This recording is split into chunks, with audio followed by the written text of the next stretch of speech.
kulanti wacan wanaagsan macaamiishada sharafta badan meel kasta aad ku sugan tihiin oo daafaca caalamka ka joogtaan ku soo dhawaada Cadani Cosmetics hoyga karimada dabiiciga ah aad baad mahadsan tihiin sida sharafta badan aad noogu xidhan tihiin waxaan mar kale idin ka codsanaynaa inaad YouTube-ka iyo waliba page-ka Cadani Cosmetics aad follow gareysaan subscribe-na aad noo saartaan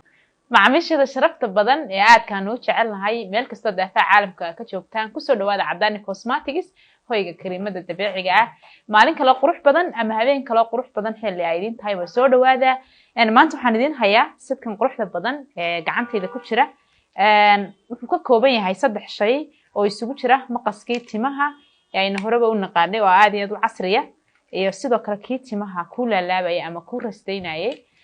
gafadhan ayaa la socota oo gafadh yar oo casriya timaha ayaad ku qabanaysaa waa qalab aad iyo aad u qurux badan hadda waxaan idin sheegayaa alaabtan inaad ku dalban kartaan qaab online idinkoo la soo xiriiraya lambarada shaashada kaaga muuqda ee qaybta daryeelka macmiilka ee Cadani Cosmetics ama waxaad si toos ah u iman kartaa Cadani Cosmetics oo ay si fiican kugu shaqeyn doonaan ama ay kugu raali gelin doonaan hawlwadeennada goobtaasi ku sugan aad baad u mahadsantahay macmiil